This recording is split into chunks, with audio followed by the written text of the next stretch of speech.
Welcome to the Student Ministry Matters podcast. We want to encourage, equip, and connect those with a passion to impact the next generation for Jesus Christ. Student ministry can be a lonely place. You might even feel like you're the only one in your church or community that cares about students. Well, know this, you're not alone. People all across the country are engaging Gen Z and care deeply about the spiritual direction of these young men and women. Whether you're full-time, part-time, bivocational, or volunteer, if you have a heart for students, this is the place for you. Welcome to the podcast. My name's Dan Carson. I'm the Director of Student Ministry Matters.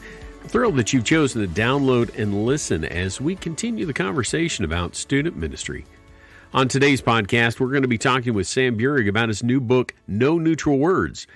But before we do that, let me tell you about our podcast partner, Central Baptist College of Conway. Central Baptist College is engaging, inspiring, and challenging. It's a place where students can gain a knowledge of whatever vocation they're looking into, as well as receive a Christ-centered education. Now, if you have a student that is in that age bracket that's looking and thinking ahead at college, have them reach out to Central Baptist College at cbc.edu. Now, you may be looking to finish up a degree yourself. They have a PACE program that is aimed at you. And so check them out at cbc.edu. Again, as I mentioned, I'm sharing a conversation with Sam Bierig.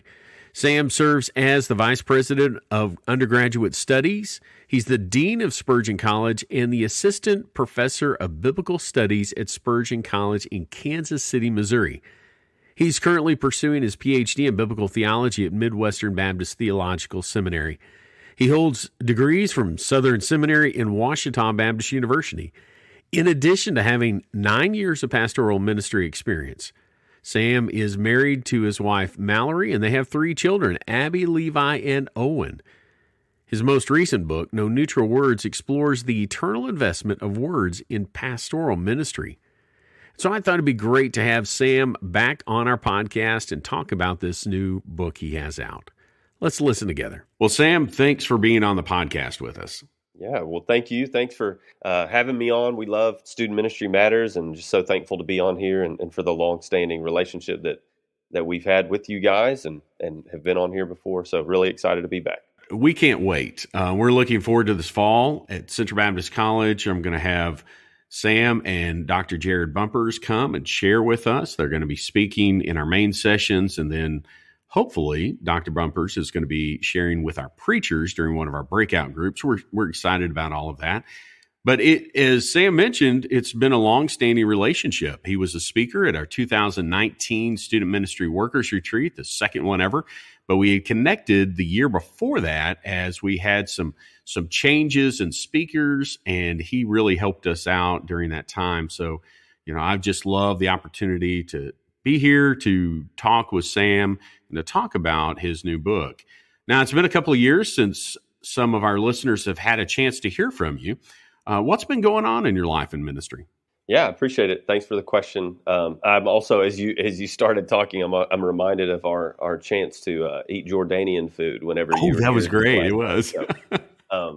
Anyway, yeah. So I'm dean of the college here and serve as vice president on the cabinet team, and so that's kind of the executive for.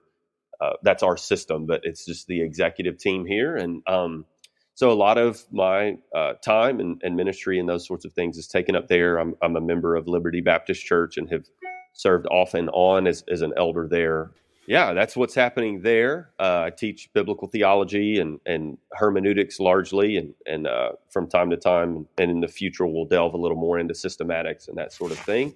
As far as on the home front, Mallory and I have 3 children currently here, and so they're doing well. We got a 2-year-old, a 4-year-old, 2 boys, and then our oldest is 7, and her name's Abby, and then we have another one on the way. And so our 4th is on the way. So that's what's going on with us. That's exciting. I love hearing that. I remember at our 2019 retreat, you had come down and you were expecting that 3rd child. And it's just hard to imagine. The last few years have been difficult, to say the least. And thinking, has it really been that long? As we look, it's been 2.5 years. Yep, that's right. Yeah, and those are a long 2 years with COVID and stuff. So It has been. I know that serving there at Spurgeon College, you guys have had to navigate all sorts of things because of the pandemic. Have a lot of those things lessened in recent days? yeah, I by God's grace, I think we are is we're on the maximal side of normalcy whenever it comes to these sorts of things, and so our classes and those. I mean, you will find someone. I mean, I guess everyone can reference these in different ways, but you'll find someone with a mask on here or there, that sort of thing. But outside of that, everyone is pretty well back to usual. Just probably washing their hands a little more than they used to. But that's about it. So. Well, I just remember my first doctoral seminar. I come in and we all had to wear a mask the entire day. Yeah. And I thought, oh no, that's horrible. But now the last one that I had, which was my last, it was a dissertation seminar, that was a thing of the past. And so I'm thankful for that. Me too. This side of normal. That's a great way to think of it. So, well, we're big fans of your first book, Fulfill Your Student Ministry. I know that you're listed as the editor there. You're also an author as writing pieces of that. And I assume you probably laid out the framework. And I was so excited to hear that you were releasing a new book. Especially impressed because I know that you're in the middle of your PhD studies. Yeah. What prompted you to go back to the writer's desk in the midst of writing papers and working on your dissertation?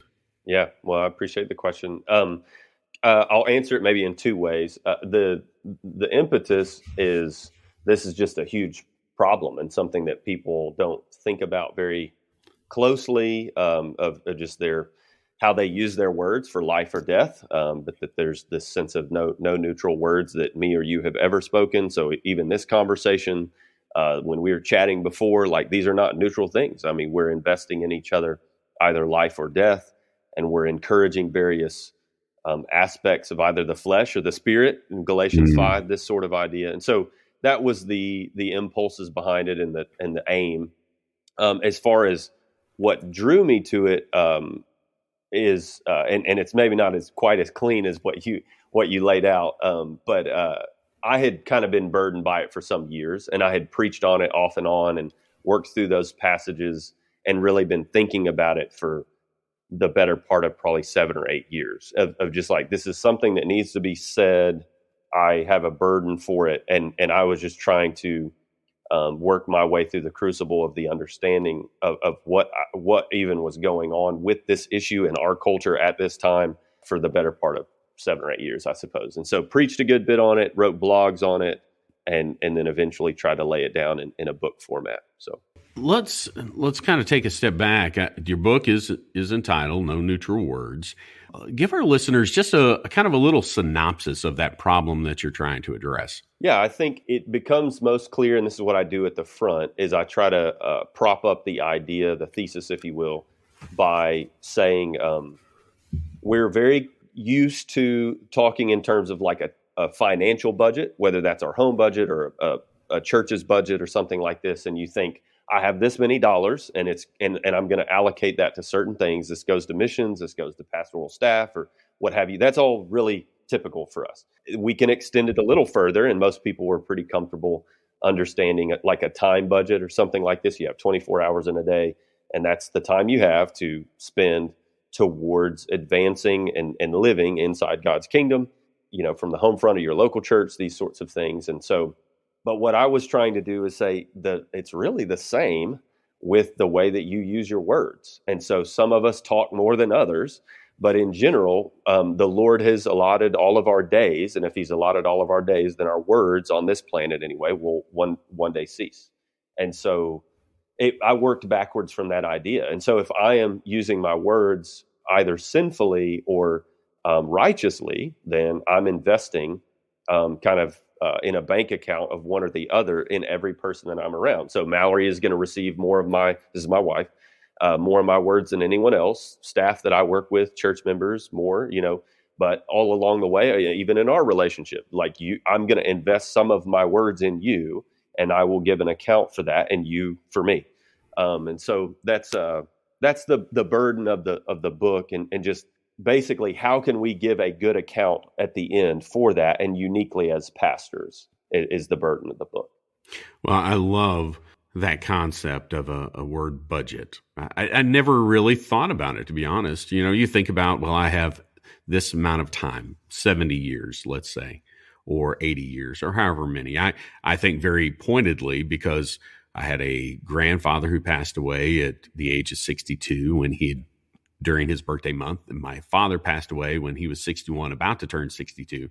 So I start counting down the backwards from 62, thinking, okay, that's all I got left. Right. Yeah. It's one of those things.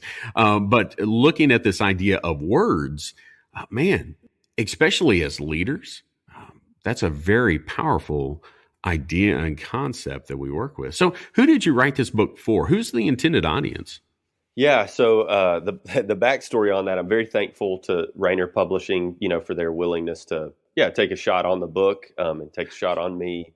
I originally pitched it to them as basically what we would call a Christian living book, where I wanted to talk to the church member in the pew and address this issue for them. And so it wasn't as though it was less than pastors, but that was what I was thinking. They said, we want to give you the contract to do it, but we want you to aim it at ministry leaders. And so I worked with that idea for a while. And it was actually oddly harder than I kind of thought, because I was trying to think my way through, like, this is a worship pastor, this is a youth pastor, this is a women's minister, this is a senior pastor, this is an elder, Right, I was like, I can't figure out exactly where to aim this bazooka at to fire it. And so, so I came back to him again and said, could I just aim this directly at pastors? Is that possible? And they said yes. And so once that piece kind of fell in place, then I went to work from that angle. And so I'm at times often actually speaking to the pastors about their church members. And then at other times I'm speaking to them about their home. I'm speaking to them about how you can lead your church in becoming more capable and more godly, in these areas. And so anyway, so yeah, that's the general audience is first church pastors. But I at the risk of sounding, I don't know the risk of what I'd sound like, but I really would want anyone to read the book, because it doesn't. I'm trying to reach to everybody, and it's just angled at pastors, but the principles and the biblical passages obviously apply to everyone as a Christian. And so they will quickly be able to, find their way to, like, this applies to me very directly. It's not just pastors. What it does to angle it to pastors is it really, as you said a little earlier, it amplifies the requirement, essentially, the expectation of, if the same as if you say something to your son versus the neighbor saying something to your son. Well, those are very different things because you're his father, right? And so it's the same kind of concept. If a pastor says something that's unkind to a church member and another church member says something unkind, well, those are different things. And so that's really the angle of the book, is it amplifies the pastoral role and their stewardship in this investment in this budget, but it doesn't negate the regular church member. Well, as I read through it, that was, you hit your intended audience. Of course, I'm a pastor and I work with people, but I kept thinking, okay, this is great for anybody who's in Christian leadership. It's just a powerful word, not to be punny or anything, Sure. But just to understand that, okay, our words matter. They are impactful. They make a huge difference, and we only have so many to share. Just a great word as you look through it. So I understand that this is an important concept, and you read the book, you understand that as well. And so why does that hit you? Why does that resonate with you enough to motivate you to write this book? Why is it an important factor to look into? Yeah. Well, the biggest thing is this is literally how we are known, right? And so you don't know my mind, I don't know yours, unless there's a form of communication between the two of us. And so, you could think of it as the tires on a car or something like that. So you could, this is where all the action happens. So you can have the most horsepower in your head. You can be an incredible pastor in your head, but it's actually got to go through your mouth. Like, you have to work your way through, or through your fingers as you're typing. an email to someone. And so the idea is I want pastors, leaders to be as efficient and godly and righteous in the way that they handle their words and their communication to their church members, their family, these sorts of things as possible this side of resurrection life.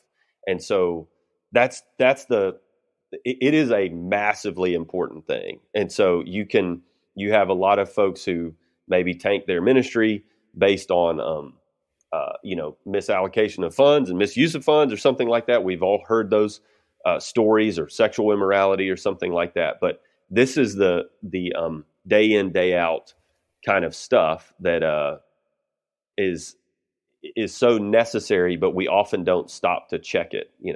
How's the tread on the tires kind of thing. It's like, well, I didn't really think about that much this morning, but this is how everyone experiences me. So if I'm, constantly raising my voice at people and I'm actually excited about something, but they take that to be almost anger. Well, I would really love for someone to help me think my way through that. But if I don't think about it very much, we're talking about tone there, obviously, then I'm being ineffective, as a pastor, and there's almost glory lost, if you will, if I'm not developing that and I'm not being conscientious of that. So I think that answers the question, but that was the idea behind why it's so important for leaders to reconsider this and may likely consider it for the first time. So. Well, you touched on something that I think really kind of leans into who we are as a podcast and who we minister to for the full-time, part-time, bivocational, and volunteer student ministry worker. It's that idea that it's not just what you say, but it's even how you say it. And so words become incredibly important. Toward the beginning of the book, you shared this great quote, and I wanted to read it for our listeners. It says, what is a word exactly? Well, words are sticky. Words have a way of velcroing to the crags of our heart and staying with us as permanent fixtures and conversation partners. In this way, words work like a song burned onto an MP3 or CD, seared into the material of our memories. And I think about words of encouragement, words of hope, and sometimes words of pain that have been shared with me, especially during those student ministry years when I was that age, and how they impacted me. So what do these concepts look like on a positive and negative sides as we deal with students? In essence, what that quote is trying to get at the core of where this book is going. So I appreciate you picking up that one. It is not optional for you or I to just kind of excise out of someone's memory things that I've said to them. Memory does fade, but for me, just like in a movie or in a book that you read, you remember some quotes or you remember some portions of that movie better than others. Well, the Lord, I think, has set up the universe in such a way that, when a parent says something to a child, or a pastor to a member, a youth pastor to a student in that ministry, those have ways of sticking with them, and some things will more than others. But if you decide to be sarcastic or slanderous towards someone else, that's going to stick out, and it does stick to them like Velcro, and they're going to carry that with them. And it's not something that you can pull back out of the universe, right? Much less their memory, right? So that's where that's going with that negative sense. I mean, we want to be very good stewards and very wise about what we say. And I think this, Dan, but like, I love a good joke. I love I'm playful. And that's some of the reason why I wanted to write the book, is because I just so was wrestling with, well, who am I and what does that mean? How does that collide with Galatians 5 or Colossians 3, where I'm thinking my way through, are these words kind? Are they loving? Are they upbuilding to someone, upbuilding to the church in particularly, or are they sowing death? Proverbs 18, life and death is in the power of the tongue. And that's really this idea of there's no neutral word. And so, I look at my children. I'm just some examples here. I look at my children and I try to say to them very specific things multiple times, because it's going to stick in their memory. And I think I have a better shot at that. And they're not, I don't know about you, but I don't remember real well what was going on prior to me being 5 but we're being like, those are the most important shaping times in our entire lives. Right. And so there's things I can remember for being 8. There's things that my dad taught. I remember being taught about, finishing the job whenever I was mowing the lawn, and that I skipped some corners and this sort of thing. And it's like, those stick out to me. And so this same principle is that we're going to be shaping people for life or death.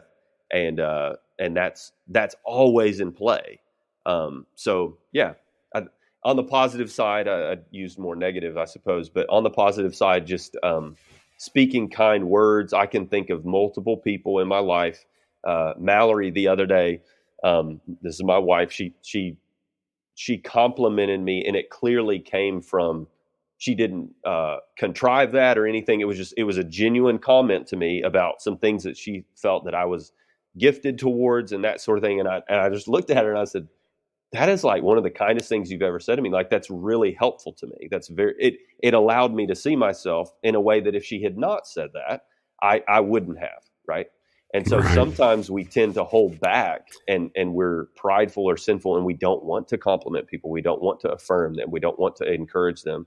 And that's sinful too. Right. So I am intentional, always trying to extend as much as I can, just how much I enjoy people, how much, they've been an encouragement to me. Whereas I could just leave that alone and not say that, but I want to invest life in them, and they ought to. I want people to walk away from a conversation with me, not saying that I do this perfectly or successfully.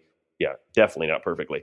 But just in the sense of, I want them to go, man, I enjoy that. I feel like I'm more ready to tackle life than when I started that conversation. And so, just trying to bring the word of God to bear and say true things to them, because I do know that it's sticky and it's gonna be like Velcro, and they're gonna remember portions of that, and they're really wrestling's probably not the right way of saying it, but they are coming away with a way about me, and that's impossible to get out of. So let's steward it well. I remember back in, it's been a little over a decade ago, when I was working with a group, and we were out serving with the students. We were out raking leaves, and one of the girls was just doing her part. She's one that I could, you could laugh with, you could joke with, and that Sure. sort of thing. But she was standing in a trash bag trying to smash leaves down. Well, so I jokingly called her trashy because she was in a trash bag. Yes. However, she has not forgotten that. And we kid about it now, and she was kidding about it then. I mean, we all laughed, but it's those type of words that stick. I mean, this has been over a decade ago. Yes. And she remembers that. And so all it takes, it can be a negative word that is said in jest that can impact a student for years and years to come.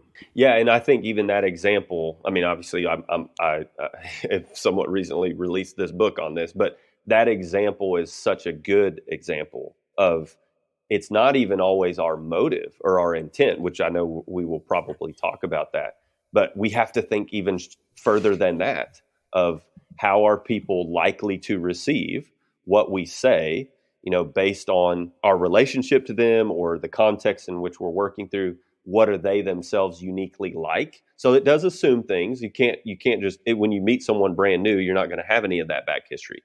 But the closer you are to people, the more love is going to look like you serving them in a way with your words that is acknowledging, who they are and how they'll likely receive that.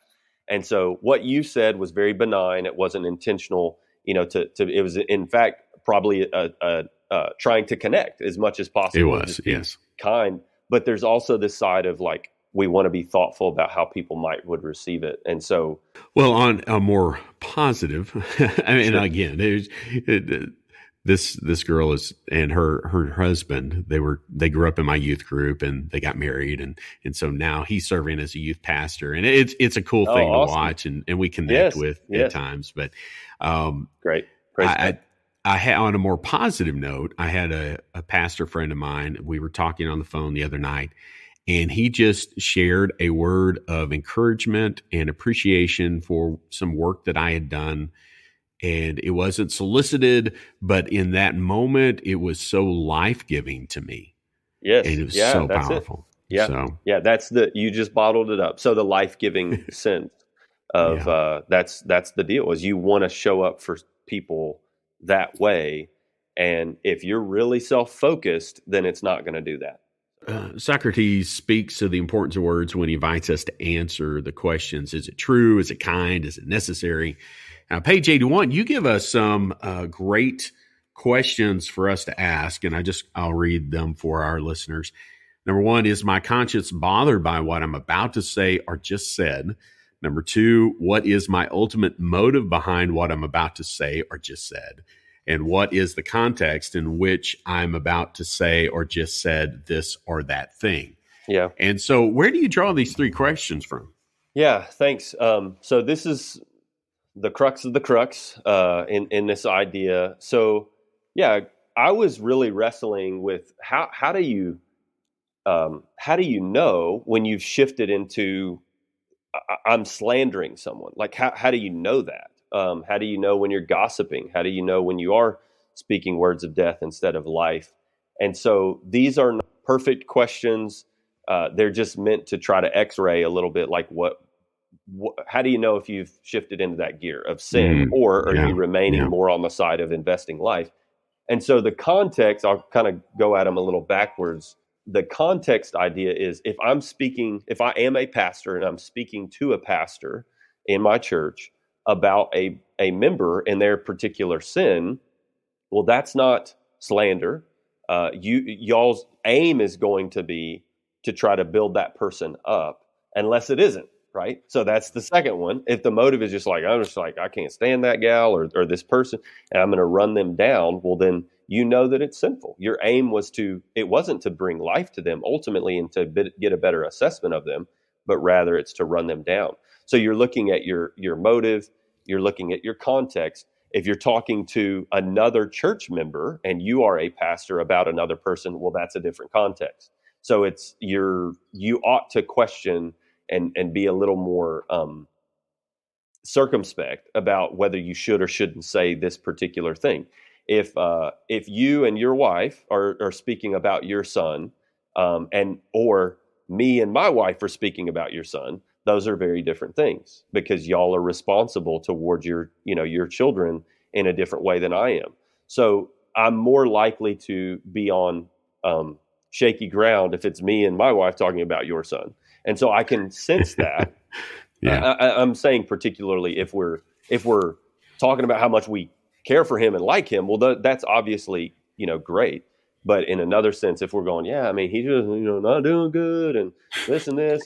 And the point is not to come back to you or to him, but the point is just, no, I mean, this is what Proverbs talks about. We love, they're like morsels that go down into the soul. We just love to hear a secret. We love to hear those sorts of things. And that's a fleshly impulse. And so that's you're just looking at these things. And then also your conscience.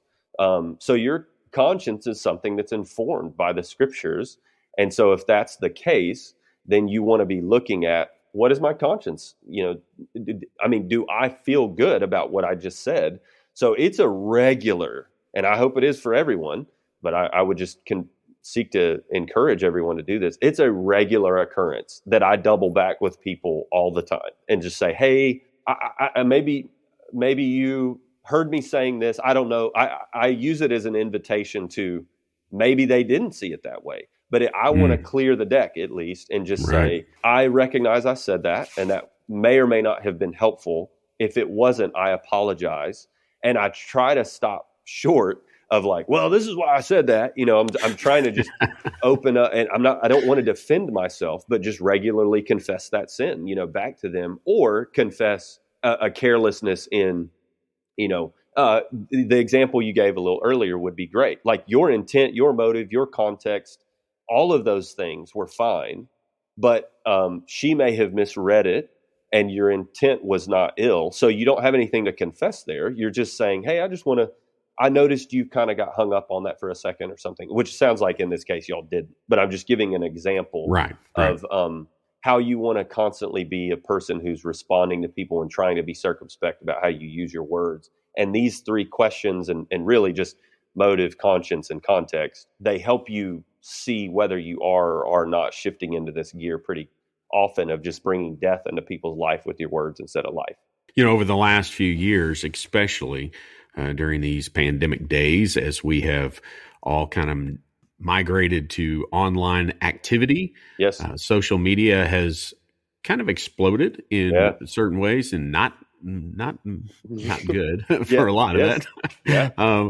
You mentioned social media in the book and how our words have impact there. What should that look like for the youth pastor?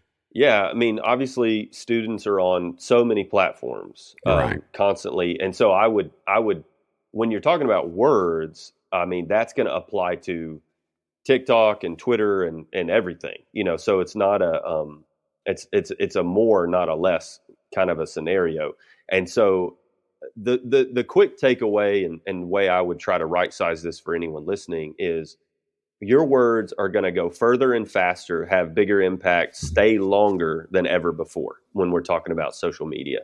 And so people need to acknowledge that. Youth pastors need to understand that they need to, it almost sounds goofy, but you need to be regularly addressing social media as a huge part of the application of God's word in your youth ministry. I mean, this is just like, it's like, well, obviously there's going to be a problem in every youth ministry as far as pornography goes, right? You don't even have to really question that. You just should assume that young men, young ladies are struggling with this. Well, similarly, they're going to be very tempted and likely are often sinning by speaking unkindly, doing things that are fleshly with their words. They're investing their words, their social media into death and not life. And so, because they are either young Christians or unbelievers. And so you're just going to need to address that pretty constantly. That assumes that you yourself are using social media in a godly and good way. One of the things that I say, it's not directly at youth pastors, but just pastors in general, is I think it's wise to post much less than you probably do. So just decrease your words in general, and then use it for either no pun here, but like as neutrally as possible. Like cat videos, like that's kind of fine. Like it's not going to hurt anybody. But if you're constantly commenting on politics, like just stop. It's not that you don't have something to say, but why is that the place to do it? Right? It's not. It's just you're shoving it into the void, and you're only hurting, your witness in many ways. And so politics would just be one example, but it's just in general, like railing on this or railing on that. So I tend to, I'm trying to imagine with social media, is there someone somewhere who is going to wince when they see this? If so, then I don't need to post it. Not because it's impossible that you ever have a hard word for someone. It's just this medium nullifies its ability to actually pull that off.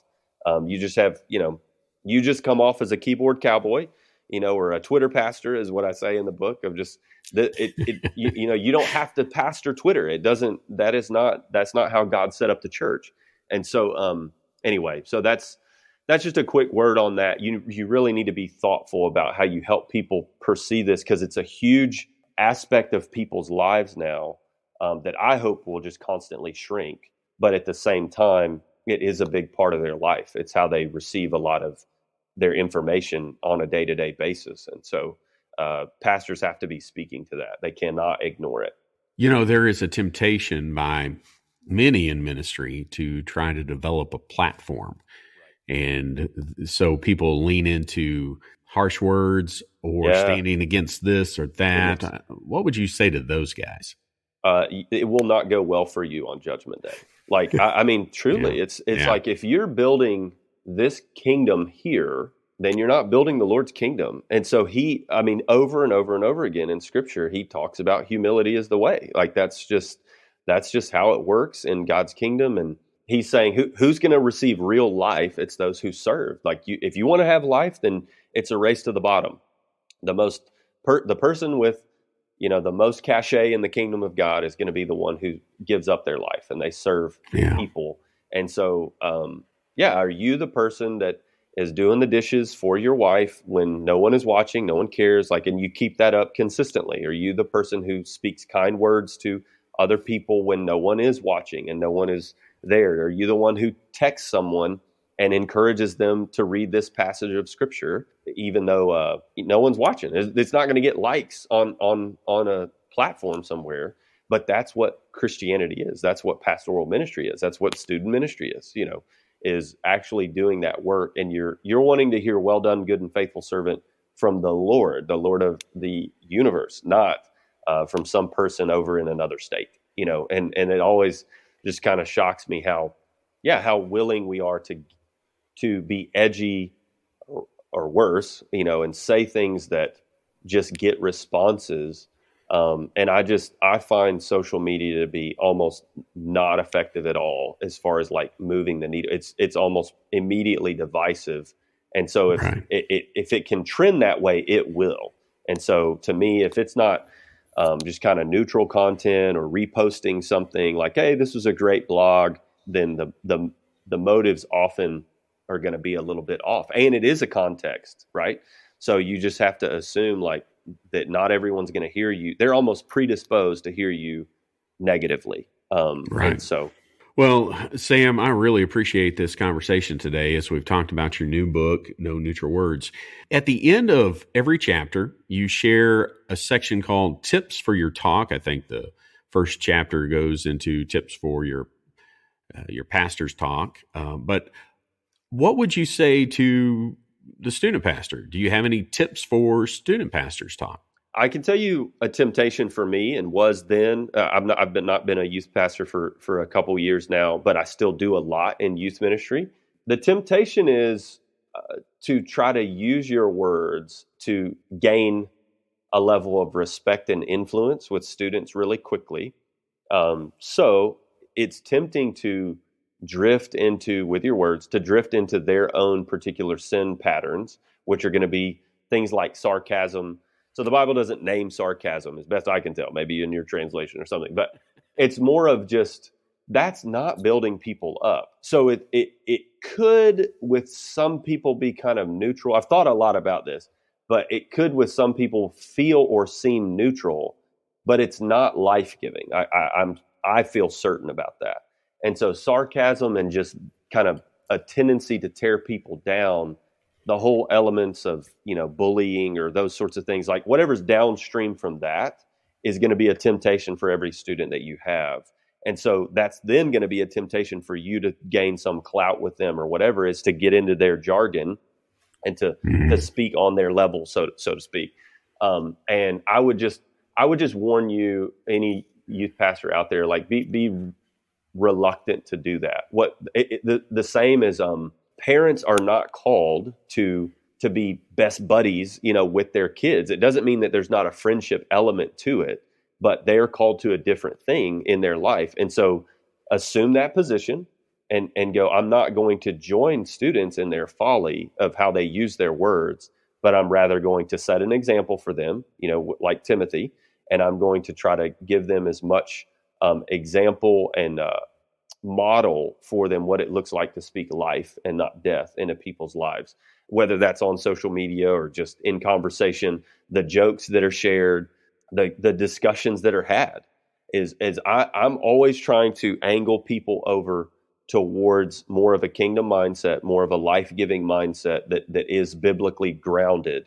And so I'm trying to change the tone and conversation, no matter what, in a direction that is Galatians 5, it is Colossians 3, it's acknowledging what Jesus says in Matthew 12, where he says, every word that you speak will be brought up on Judgment Day. He has an impeccable memory, and we know that, and none of those things are lost. And so I take that really serious, that I'm going to give an account for that. And there's like this cookie crumb trail of how I used my words. And so I'm going to do that with students, and student pastors need to do that themselves, but then they also need to pastor them out of that. I mean, what an amazing testimony in a local school or private school or wherever, is that, man, those Christians that are at that youth group, they're noted to be just kind to one another, like just basic like kindness, that they don't just throw sarcasm at each other, or it's this constant state of, it's no big deal, but like we kind of comment on each other's clothes all the time, or it's no big deal, but we comment on each other's facial features or body features. It's just like, that's that is not what matters in the kingdom of God. And so let's focus on the things that are, about godliness and speak to those things. And the youth pastor is going to lead the way in that. One of the things that you just shared made me think about John 13, 34 and 35, this idea that when we love one another, the world knows that we're his disciples. That's right. Man, a youth group that really loves one another, that's different. Yeah. That are kind to one another with their words, that's unusual. And so they see Jesus very visibly in those moments. Well, again, Sam, thank you so much for being on the podcast. As we wrap up today, if someone wants to find out more about Spurgeon College or about either one of your books and want to reach out to you, what's the best way for them to do that? Yeah, on the books, you can just go to Amazon and get them. So just type my name in, Sam Bierig, and go to Amazon, and you'll be able to find those there, and would be happy to have someone grab those. As far as the school goes, it's spurgeoncollege.com. And would love to know and hear about anyone who knew someone who wanted to get a ministry degree and wants to, maybe go to the mission field with Fusion. We work with the International Mission Board there, and we try to put people on the field within 9 months of them getting here, and going to the least, the last, and the lost. And we have athletic programs here and these sorts of things. So we are, we're trying to train people to be expert in souls in Scripture. That's what we do here. Is just like, these are the two eternal realities that we all will give an account for.